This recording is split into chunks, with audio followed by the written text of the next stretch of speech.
Hi, I'm Diane Carrion. I'm a senior recruiter at Scripps Networks. Worked in media for a few years, and I know that when I'm looking for candidates, I'm always what branding means to me is really an impression. So even if I don't hire you for the particular job that we talked about, if you leave a really great impression, I'll probably call you when another role opens up, and that's ultimately what you want to do when you're interviewing.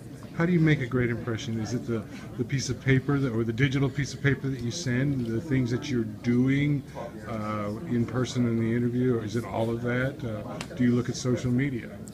I do look at social media, but I pretty much limit that to LinkedIn. And what it is when somebody comes in prepared. I can't, really at the end of the day, it's all about preparation. It's about making sure you're there on time, making sure you have copies of resumes in case we want to move you on to somebody else who may not have had the chance to look at your resume, and then follow up. Follow up is so important no matter what job you're in, whether it's a salesperson, we really expect to follow up, or if it's somebody who's actually working in news, you're always going to want follow up because we want someone who can be very proactive and think about those things. All right, let me ask you one question. How do you get to that interview? How do you make your resume or whatever you're sharing get through the stack that I know you guys get? If it's answering a monster ad or going through LinkedIn, how do you get to that? Because sometimes it's just like a big black hole and you never hear anything. How do you go into LinkedIn and find you and send you a message?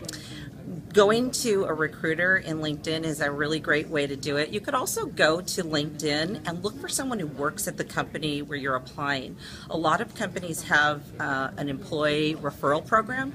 So sometimes you can go to somebody who might not look like they're pitching for the job internally, maybe someone a little bit higher, but that might still want that, $500 to up to maybe $1,200 or $1,500 a referral. Never know what the company is offering, but it's good to send them an email and say, hey, I don't know if you have an employee referral program, but if you do, would you mind putting my resume in front of the manager or the HR representative, because I think that I'm great for this position. Make it very short and quick.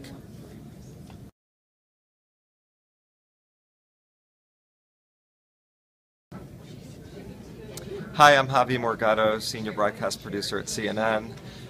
What I would say the most important thing when you're looking for a job and branding yourself is to really make it utterly clear who you are, what it is your talents are, and what it is you bring to the table. If that isn't clear in a one-page resume or in a cover letter, then how am I as a hiring manager going to know what it is that you are and what you're looking for?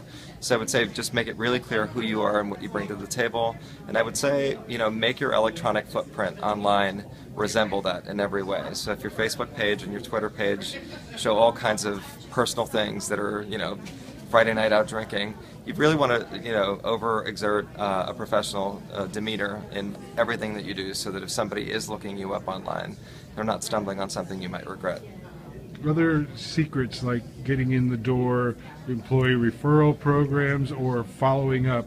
Sometimes you answer a blind ad. Mm-hmm. Can you go into LinkedIn and find a recruiter? Is that kosher?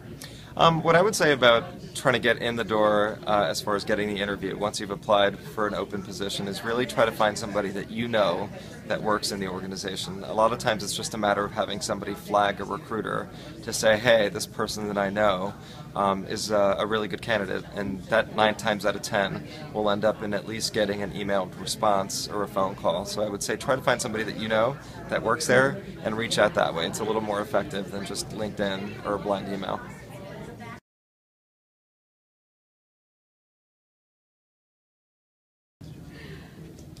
Hello, my name is Joan LeFosse. I'm a senior recruiter for Disney ABC Television Group.